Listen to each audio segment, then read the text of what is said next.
크게 치면 좋겠다 하는 생각이 들 정도로 너무 힘차고 아름답고 은혜로운 찬양입니다. 감사합니다. 우리 지난 4월 27일은 남북 정상회담이 열렸습니다. 매우 감격스러운 시간이 아니었나 생각됩니다. 남과 북의 정상들이 모여서 스스럼 없이 마음을 열고 참 진지하게 이 한반도의 안위와 평안을 위해서 논의하는 그런 모습을 볼 때 참 눈물이 나더라고요. 우리에게도 이런 시간이 있구나. 그 생각할 때 얼마나 감사한지 몰랐어요. 하나님이 우리에게 이 통일을 빨리 주시려는가?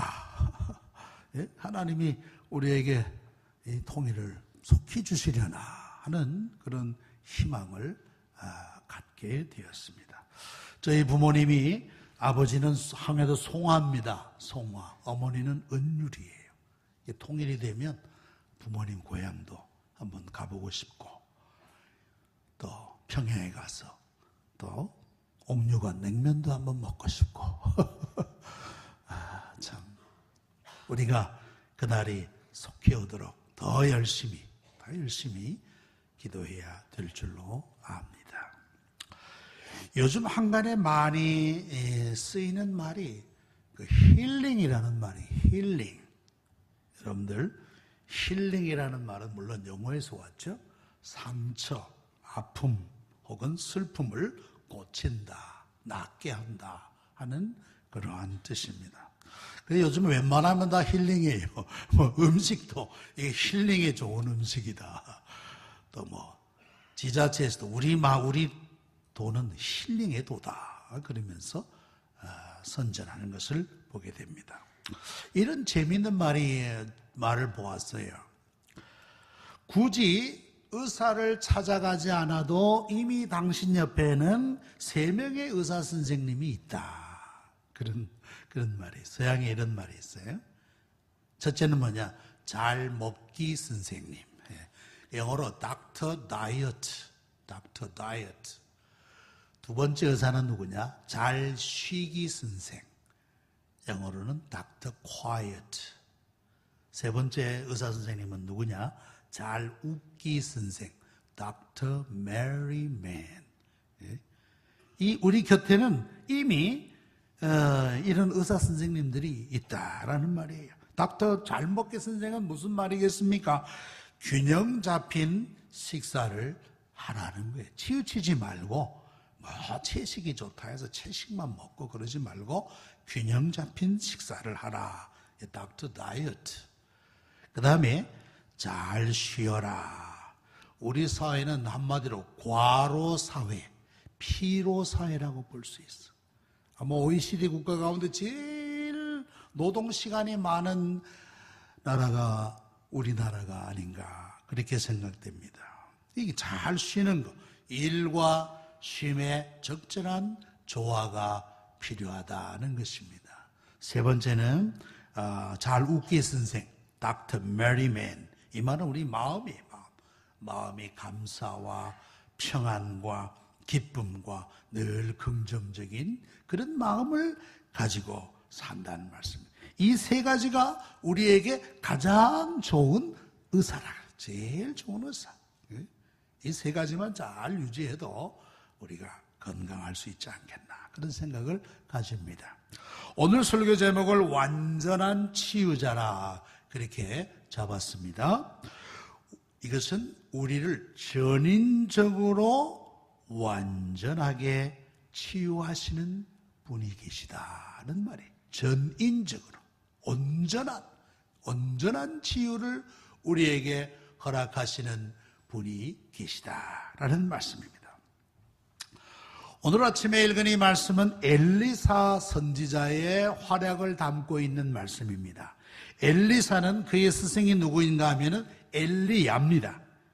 엘리야 하면 여러분들 아는 대로 불의 선지자. 그건 하늘에 불을 끓여다가 이방 우상 섬기는 자들을 그냥 불살라 버렸던 능력과 불의 선지자였어요. 그는 악한 왕이었던 아합과 또 이세벨과 싸웠어요. 때로는 낙심할 때도 있고 절망할 때도 있고 도망갈 때도 있었습니다. 그러나 그는 끝까지 하나님이 주신 사명을 잘 감당했어요. 우상들과 아주 치열하게 싸웠던 것입니다. 이 엘리야는 그의 후계자를 누구로 세웠느냐? 엘리사를 엘리사를 후계자로 세웠어요. 엘리사는 무엇보다도 그 스승의 능력을 사모했습니다. 그래서 엘리야와 이별할 때 그가 마지막 요청이 뭐였느냐? 당신의 능력을 내게 갑절이나 주십시오. 당신의 능력을 갑절이나 내게 주십시오. 그렇게 요청을 했습니다. 엘리야는 불말과 불수레를 타고 하늘나라로 승천했습니다. 죽음을 보지 않고 하늘나라로 옮겨졌어요. 그러면서 엘리야가 그에게 마지막 남겨준 선물이 뭐냐? 자기 겉옷을 벗어서 엘리사에게 선물로 주고는 자기는 하늘로 올라갔습니다. 엘리사는 그 겉옷을 가지고 엘리야 스승께서 나에게 주신 이 귀한 보물 나도 한번 실험해 봐야겠다 해가지고는 옷을 벗어가지고 말이죠. 그걸 가지고 요단강을 내리쳤어요. 요단강을. 그러니 요단강이 쭉쭉쭉쭉 갈라지는 그런 이적을 체험했어요. 성령의 역사였다. 성경은 그렇게 기록하고 있습니다. 자, 이걸 보면 동일하신 성령, 엘리야와 함께 하셨던 동일하신 성령이 엘리사에게도 동일하게 이제 전가되어진 것을 우리는 발견할 수가 있는 것입니다. 오늘의 말씀은 바로 그 이적의 현장 가운데 하나인 그런 말씀입니다. 그 장소는 어디냐면 여리고 성읍이었습니다. 그 성읍의 위치는 매우 좋았습니다. 지금으로 말하면 교통도 좋고 기후도 좋고 경치도 좋은 곳이었는데 단 한 가지 물이 나빴다. 물이 나빴어요. 여러분들 물이 얼마나 중요합니까? 우리 몸도 그 3분의 2가 물로 이루어져 있지 않습니까? 사람이 사는데 이 물이 얼마나 중요한지 몰라요. 물이 너무너무 중요합니다. 우리가 이 물이 없으면 살 수 없는 이 여리고 이 물이 아주 안 좋았어요. 여러분들 우리는 물을 쓸 때 어떻게 합니까? 물 쓰듯이 쓰잖아요. 물 쓰듯이. 저희가 외국에 있을 때 영국의 어떤 가정에 목사님들에게 초청을 받아갔어요. 식사를 잘 하고 집사람이 설거지를 도와주기 위해서 주방에 들어가서 우리가 하는 식으로 물 쓰듯이 쫙 물을 틀어놓고 설거지를 하니까 그 부인이 오셔서 아이고 우리는 그렇게 설거지 안 합니다. 우린 그렇게 설거지 안 합니다. 설거지 물 하나에 세제 풀고 거기다 세제를 풀고 말이죠. 접시 담궜다가 그대로 꺼내가지고는 그대로 닦아요. 마른 행주로 닦으면 그게 끝이야. 우리처럼 물 쓰듯이 그렇게 못 쓰더라고. 물을 확 못 써. 물값이 비싸서 그런지. 우리는 물을 얼마나 자유롭겠습니까? 여리고의 물이 안 좋은 거예요. 그래서 이 엘리사가 어떻게 하느냐? 소금을 한 바지기 가져와라. 소금. 그래가지고 그 소금을 그 물 근원에다가 쏟아 부었어요. 소금을 한 바지기 부었어요. 여러분들 어떤 정수기 보니까 말이죠. 정수기에 필터도 있지만 소금도 넣어요. 소금을 한 몇 바지기 소금을 넣어요. 소금. 근데 물은 절대로 짜지 않아요. 소금이 정화의 기능을 하는 거예요. 정화. 물도 걸러내는데 아주 좋은 역할을 하는 것을 보았어요. 자, 엘리사가 그 물 근원에 소금을 넣었는데 이것을 어떻게 성경은 말씀하고 있습니까? 21절에 보니까 여호와의 말씀이 내가 이 물을 고쳤다. 그러니까 이 물을 고친 분은 누굽니까? 하나님이 하나님. 여호와의 말씀이 이 물을 고쳤노라. 그랬습니다. 이 물이 고쳐지니까 사람들이 그 물을 먹고 짐승도 먹고 농사도 잘 됩니다. 죽음이나 열매 맺지 못하는 일이 없더라. 그렇게 말씀했습니다. 하나님께서 이 물을 고치셨다. 제가 아까 하신 말씀대로 힐링, 고치셨다네. 고치셨다. 이 여리고성의 물이 무언가 알 수 없는 요인에 의해서 오염된 것이 분명한데 이 소금으로 엘리사가 이런 이적을 일구어 내었던 것입니다. 소금의 기능이 이렇게 귀한 것을 다시 한번 발견합니다. 이처럼 예수님께서 우리를 일컬어서 뭐라고 말씀하느냐? 너희는 세상의 소금과 빛이라. 그렇게 말씀. 너희는 세상의 소금과 빛이라. 이 말은 무슨 말이에요? 소금 역할 하라는 거예요. 소금 역할. 이 맛없는 세상 가운데서 맛깔나는 그런 사람이 되어라. 다른 사람에게 인생의 맛을 주는 사람이 되어라. 살 맛을 느끼게 해주어라. 라는 말씀입니다. 가끔 그런 말. 예수 믿는 사람들 재수 없어. 그런 말 들으면 되겠습니까? 그런 말 들으면 안 돼. 예수 믿는 사람은 달라. 무언가 달라. 내가 참 존경할 게 있어. 그런 소리를 듣는 거. 그게 소금의 역할이란 말이에요. 소금의 역할 또 하나 뭡니까? 부패를 막지 않습니까? 부패. 저기 안동에 가면 안동 고등어가 유명하잖아요. 그 고등어는 소금을 잘 쳐서 안동 간제비라고 소금을 잘 전문적으로 치는 사람이 있습니다.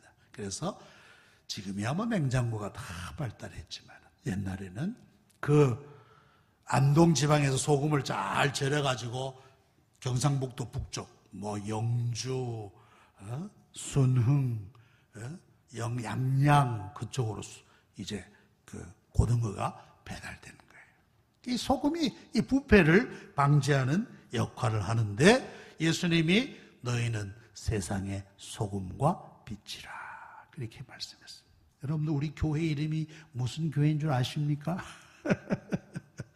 염광교회, 염광. 저 염자가 무슨 염자냐? 소금 염자라, 소금 염자. 소금과 빛이 되는 교회라고 하는 말씀입니다. 엘리사가 이 소금으로 그 오염된 물을 고쳤어요. 그러나 그 일은 여호와의 말씀이 내가 이 물을 고쳤다. 그랬습니다. 그러니까 우리가 이 말씀 보면 하나님은 자연 만물을 고치시는 하나님이에요. 자연 만물을 고치시는 하나님. 힐링하시는 하나님. 그런데 사람은 자연을 망치는 일만 하고 있어요. 사람은 자연을 망치는 일만 하고 있어요. 여러분들, 저는 이런 기사를 보았어요. 태평양에 정확하게 일본과 하와이 북쪽에 거대한 쓰레기 섬이 두 군데 있답니다. 여러분들 저 지도를 보면 태평양입니다. 태평양에 녹지가 두 군데 있습니다. 그 두 군데가 어디냐? 태평양의 거대한 쓰레기지대입니다. 쓰레기지대. 그 크기가 얼마나 하냐? 우리 한반도의 7배가 된다고. 7배. 우리 한반도의 7배. 이야, 저거 어떻게 합니까? 저거 우리 인류의 큰 숙제예요, 숙제. 그래가지고 새들이 그 바다 새들이 말이죠. 먹는 게 플라스틱을 집어먹는 거예요. 플라스틱 먹으니까 우선 배는 불러요. 배가 차니까. 그런데 플라스틱에서 무슨 영양가가 있습니까? 아무 영양가가 없어. 그러니까 말라 죽는 거예요. 새들이 영양실조로 죽는 거예요. 그래 그 새를 이렇게 해부해 보니까 저처럼 온갖 쓰레기가 그 안에 가득 차 있더래. 이 심각한 일이 아니에요. 우리 한반도에 7배나 되는 거대한 쓰레기 단지가 그 섬이 태평양하고 2군데 있다. 2군데. 이건 인류의 재앙이에요. 재앙. 여러분들 아마 우리 몸에도 알지 못하지만 막 플라스틱이 쌓이고 있을 거예요. 여러분 회 좋아하시는 분들 언젠가는 여러분들 회 씹을 때 플라스틱 조각이 씹힐 때가 있을 거예요. 이상하다. 플라스틱 보니까 플라스틱 조각, 생선 안에 들어있는 플라스틱. 이 원인이 어디 있겠어요? 어디? 동물에게 있겠습니까? 식물에게 있겠습니까? 사람에게 있는 게 사람의 탐욕의 산물. 그저 자기 편한 대로 그저 일회용 쓰레기를 마음껏 쓰고 버립니다. 일회용 생수병. 일회용. 이게 심각한 문제예요. 우리 인간의 자기의 편함과 탐욕이 이렇게 자연을 병들게 하는 겁니다. 여러분 우리 교회만이라도 여기도 일회용 컵인데 머그잔 있잖아요. 머그잔. 자기 잔을 각 기관에서 자기 잔을 하나씩 다 준비하세요. 그래서 거기다가 자기 이름을 써서 테이프로 딱 붙여놓고 그걸로 쓰십시오. 우리 교회만이라도 우리가 이런 자연을 보호하는 일을 우리가 먼저 해야 될 것 같아요. 물 마시고. 얼마나 심각한 문제예요. 그러니까 자연을 치유한다. 더 근본적으로 인간을 치유해야 되는 게 인간 치유가 먼저 앞서야 되는 것을 우리는 생각할 수 있습니다. 엘리사를 통해서 여리고 성읍의 물을 정화시켰어요. 분명히 여호와의 말씀이 내가 이 물을 고쳤다. 엘리사가 고친 게 아니에요. 엘리사는 수단이요, 도구였지. 여호와의 말씀이 내가 이 물을 고쳤다라는 말씀입니다. 이걸 볼 때 하나님의 말씀은 모든 것을 창조하기도 하시지만은 모든 것을 정화 혹은 성화하기도 하신다는 겁니다. 하나님의 말씀이 모든 자연 만물을 창조하기도 하셨지만은 자연을 정화시키는, 더 나아가서는 성화시키는 그러한 일도 한다는 것을 볼 수 있습니다. 즉 힐링, 온전한 치유, 하나님이 온전한 치유자시라고 하는 사실을 다시 한번 생각할 수 있습니다. 완전한 치유자이신 하나님, 무엇을 치유하십니까? 첫째는 인간의 몸에 건강을 주시는 분도 하나님이시라고 하는 말씀이에요. 우리에게 건강을 주시는 분도 하나님이시다. 시편 103편 1절로부터 5절에 보니까 내 영혼아 여호와를 송축하라 그랬어요. 하나님의 은혜를 송축하라 하면서 그 모든 은택을 잊지 말라. 그가 내 모든 죄악을 사하시며 내 모든 병을 고치시며 내 생명을 파멸해서 속량하시고 인자와 긍휼로 관을 씌우셨다. 하나님께서 우리에게 건강을 허락해 주신다라는 말씀입니다. 여러분들 오늘 이 자리에 나와 앉으신 분들은 건강하신 분들입니다. 물론 연약하신 부분도 있겠습니다만 건강하신 분들이 얼마나 감사해요.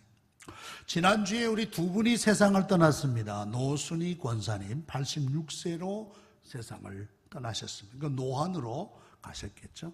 근데 또 한 분은 방경옥 성도님은 66세. 지난주 월요일 날 그분이 중환자실에 있다는 말씀을 듣고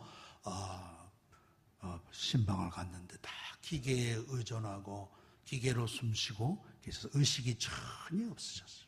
그런데 그만 지난 금요일 날 결국 세상을 떠나셨습니다. 그래서 죽고 사는 건 우리 인간이 어떻게 할 수 없는 일이죠. 그런데 제가 얼마 전에 신문을 보니까 말이죠. 어떤 남편이 자기 아내가 이 뇌출혈로 이제 무의식 상태에 들어갔는데 그 아내를 간호하기 위하여 모든 노력을 기울였대. 근데 그 딸이 책을 한 권 주더래요. 그 책 제목이 뭐냐면 눈물 한 방울이라는 책이에요. 프랑스에 쓰이시던 일인데 무의식 상태로 빠졌던 환자가 회복되어가는 과정을 그린 책인데 그걸 보고 그렇구나. 이렇게 무의식 가운데 있는 환자도 다 들을 수는 있구나. 듣는데 사람이 죽을 때까지 열려있는 곳이 어디냐? 귀라고 합니다. 귀. 그래서 이 남편이 그 아내를 매일같이 찾아가서 이야기하고 기도하고 책을 읽어주고 하면서 살 확률이 1%밖에 안 돼. 1%. 99%. 의사들은 이제 장례를 준비하라. 그래도 이 남편은 계속 찾아가서 말하고 대화하고 그러면서 수차례 수술을 하고 수차례 치료를 해서 건강을 회복했어요. 살 프로가 1%밖에 안 되는 사람인데 사람이 무의식 가운데 있어도 귀는 열려 있다는 걸 여러분 꼭 기억하고 혹시 여러분들 가운데 가족들 가운데 그러한 그 상태에 있는 분들이 있으면 낙심하지 말고 찾아가서 다 위로해주고 기도해주고 찬송도 하고 말이죠. 그렇게 해야 될 것 같아요. 아유 저 사람 이제 끝났구나 갔구나 그렇게 생각하지 마시고 말이에요. 그래가지고 그분은 살아나셨어요. 하나님이 어떤 분은 데려가기도 하시지만 어떤 분에게는 또 이렇게 건강을 회복시켜 주시는 은혜도 주시는 것을 알 수 있어요. 세네카, 로마의 철학자 세네카가 이런 말을 했어요. 친구여, 우리는 일생을 통해 계속 살아가는 방법을 배워야만 하네. 그런데 훨씬 더 놀라운 일은 우리 일생 동안 죽는 방법을 배워야 한다네. 죽는 방법. 즉 우리가 어떻게 죽을 것인가 준비하라는 말이에요. 어떻게 죽을 것인가. 여러분들 잘 죽는 거 요즘 그게 중요한 화두 같아요. well dying. 잘 죽는 거. 여러분들 이걸 위해서도 기도 많이 해야 됩니다. 하나님 잘 죽게 해주세요. 잘 죽게 해주세요. 다른 사람에게 배가 안 되고 자식들에게도 배가 안 되고 덕스럽게 은혜롭게 잘 죽을 수 있도록 하나님 도와주세요. 그것도 참 축복입니다. 축복. 자, 우리 하나님 우리에게 건강을 주시는 하나님이시다. 두 번째, 완전한 치유자로서 하나님은 인간의 상한 마음도 치료하시는 하나님이시다. 우리 인간의 상한 마음을 치료하시는 하나님이시라는 말씀입니다. 여러분들 가족 간에도 말이죠. 얼마나 갈등이 많습니까? 가족 간에, 부부 간에, 부모, 자식 간에. 한마디로 뭐라고 해? 저 왼수. 왼수. 가족 간에 왼수로 사는 경우도 많다는 사실이에요. 가족 간의 갈등이 첨화되면서 물질적인 문제, 재정적인 문제로 막 소송을 합니다. 막 서로 소송을 하면서 고소를 합니다. 상속 문제. 그 배후에는 그 깊은 마음의 언저리에는 뭐가 있느냐? 감정이 지배하는 감정. 감정은 다른 말로 하면 상한 마음이 그 속에 있는 거예요. 상한 마음. 이 상한 마음이 치료되지 못하니까 이것이 그러한 것들로 자꾸 발산되어 나가고 발전되어 나간다는 말씀입니다. 우리 마음에 있는 깊은 가족 간에 받는 상처들, 미안합니다. 가족 간에 받는 상처 가운데 많은 경우가 누구에게 받는 줄 아십니까? 미안합니다. 아버지에게서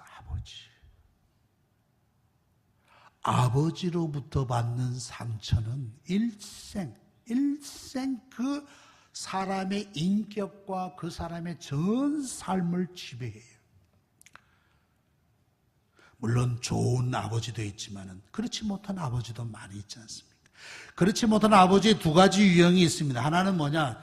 매우 권위적이고 매우 힘으로 폭력적인 그런 아버지가 있어요. 또한 반면에 어떤 아버지냐? 무관심해요. 가족들에게 무관심해요. 자녀들에게 무관심해. 가정들에게 무관심해. 가정을 팽개쳐두고 자기 좋을 대로만 나가버리는 그런 두 아버지가 있어요. 권위적이고 폭력적인 아버지에게서도 상처를 받는가 하면 가정을 돌보지 않고 무관심하게 내팽개쳐두는 그런 아버지를 통해서도 깊은 상처를 받는다는 말씀이에요. 그것이 어렸을 적에 받은 상처가 그 사람의 전 인격 속에 스며들어서 사람이 부정적이게 되고 소극적이게 되고 자기 패배적인 그런 의식을 갖게 되고 그렇게 부정적인 역할을 감당하는 거예요. 좋은 아버지, 정말 멘토와 같이 힘이 되고 위로가 되고 그런 아버지가 있으면 좋겠지만 그렇지 못한 아버지들로 말미암아 이런 마음의 상처를 크게 받는다는 말씀이에요. 참 심각한 문제예요. 심각한 문제. 신앙으로 그러한 것들을 해결해 나가도록 노력을 해야 되는데 시편 147편의 3절에 보니까 우리 하나님 상심한 자들을 고치시며 그들의 상처를 싸매시는 두다 그랬어요. 상심한 자, 여러 가지 가정의 요인들로 말미암아 마음이 상한 그러한 자들을 고치시고 위로하시고 상처를 싸매시는 하나님이라. 출애굽기 15장 26절에 보면 마지막 절에 나는 너희를 치료하는 여호와임이라 그랬습니다. 그 마음에 믿음이 생기고 하나님을 믿고 의지함으로 말미암아 용서하는 힘을 얻습니다. 마음의 질병 가운데 용서하지 못함으로 생기는 경우들이 얼마나 많은지 몰라요. 그러나 복음을 깨닫고 하나님의 사랑을 깨닫고 하나님 아버지의 사랑을 받아들일 때 용서하고 화해하고 화목할 수 있는 능력이 길러지면서 우리의 상한 마음도 치유될 수 있다는 거예요. 치유될 수 있다. 그래서 인간의 상한 마음, 상심한 자들을 고치시며 그 상처를 싸매시는 우리 하나님이신 줄로 믿습니다. 예. 그러면서 우리 내면에 이런 마음의 상함들이 해소되어 나갈 수 있는 거예요. 세 번째로 하나님은 진정한 의미에서 우리의 영육을 구원하여 주시는 분이다는 말씀이에요. 영육을 구원하여 주시는. 우리가 구원하면 우리의 영혼만을 생각하는 경우가 많이 있습니다. 아니, 영과 육을 아울러 구원하시는 하나님이시라고 하시는 말씀이에요. 데살로니가전서 5장 23절에 평강의 하나님이 친히 너희를 온전히 거룩하게 하시고 또 너희의 온 영과 혼과 몸이 우리 주 예수 그리스도 안에 강림하실 때까지 흠없고 온전하게 보존되기를 원하노라. 여러분들 영혼만 보존되기 원한다 그랬습니까? 영혼만? 아니에요. 영과 혼과 그다음에 뭡니까? 몸이 영육이 아울러 흠없게 보존된다고 하는 것은 영육의 온전한 구원이 이루어질 것이다 라는 약속을 우리에게 주시는 거예요. 바울도 그러한 확신을 가지고 이런 말씀을 할 수 있었던 것입니다. 우리의 영과 육을 온전하게, 전인적으로 완전하게 치료하시는 의사가 계십니다. 아까 제가 초기에 말씀드렸죠. 여러분들 곁에는 3명의 좋은 의사가 계시다고. 저는 그것을 보면서 예수님이 바로 이렇구나. 예수님이다. 이분은 바로 예수님이다. 예? 완전하고 위대한 치유자는 누구신가? 예수님이시다. 예수님이시다. 첫째로 봅시다. 잘 먹기 선생, 닥터 다이어트. 예? 닥터 다이어트, 잘 먹기 선생님. 여러분들, 예수님이 자신을 뭐라고 그랬습니까? 나는 생명의 떡이라 그랬어. 생명의 떡이라. 나를 먹으라 그랬어. 나를 먹으라. 우리가 성찬 예식을 거행하면서 생명의 떡을 받아 먹는 거예요. 생명의 떡을. 그런 자는 영원히 살리라. 여러분, 이와 같이 영원히 살게 하는 음식이 어디 있습니까? 닥터 다이어트, 예수님이 바로 잘 먹기 선생님이 자신을 생명의 떡이라고 말씀해 주셔서, 또 예수님 잘 쉬기 선생이라고 부르세요. 닥터 quiet, 잘 쉬기 선생님. 수고하고 무거운 짐진 자들아 다 내게로 오라. 내가 너희를 쉬게 하리라. 피로사회, 과로사회, 우리 사회 피로사회, 과로사회, 이런 사회에서 진정한 쉼이 어디 있겠는가? 하나님을 아는 사람이 하나님을 아는 사람, 주일을 아는 사람. 주일은 그야말로 잘 쉬기 선생님의 날입니다. 잘 쉬기 선생님. 여러분들 불광역 오면서 보십시오. 수많은 사람들이 산으로 그게 잘 쉬는 거로 그렇게 그분들은 생각하죠. 예. 물론 운동도 필요합니다. 그러나 수고하고 무거운 짐진 자들아 다 내게로 오라. 내가 너희를 쉬게 하리라. 진정한 쉼, 영혼의 완전한 쉼을 주시는 분은 예수님이십니다. 예수님.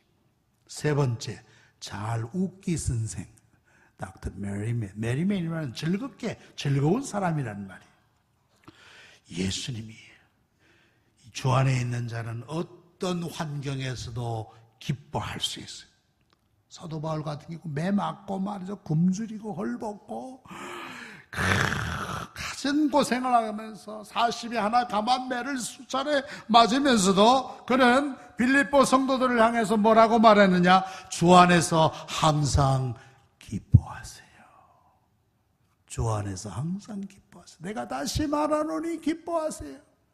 우리 예수님처럼 잘 웃기 선생이 어디 계시겠어요? 그리스도와 함께하는 사람은 이런 즐거움, 기쁨을 누릴 수 있는 거예요. 예수님이 우리의 완벽한 우리의 치유자시다 하는 것을 우리는 다시 한번 생각할 수 있습니다. 오늘 말씀을 맺겠습니다. 엘리사는 하나님의 말씀에 순종하여 소금으로 오염된 물을 정화시켰어요. 그것은 바로 여호와의 말씀이 내가 이 물을 고쳤다. 완전한 치유자이신 하나님이 자연을 고치시고 사람을 고치고 이 세계를 고치시는 것입니다. 우리에게 완전한 치유자 되신 그리스도 예수 안에서 여러분들 이 힐링, 치유의 은혜를 누리시는 성도님들이 되시기를 축원합니다. 기도합시다. 사랑 많으신 아버지 하나님, 오늘도 우리에게 하나님의 말씀을 들려주심을 감사하옵나이다. 완전한 치유되시는 하나님, 우리 가운데 연약함과 질병과 고통을 치유하여 주시옵소서. 특별히 우리 마음 깊은 곳에 감추어진 마음의 상처와 질병을 치료해 주시고 자유와 평안과 안식을 더하여 주시옵소서. 그리하여 온전한 전인적인 구원을 경험하게 하여 주시옵소서. 예수님의 이름으로 기도하옵나이다. 아멘.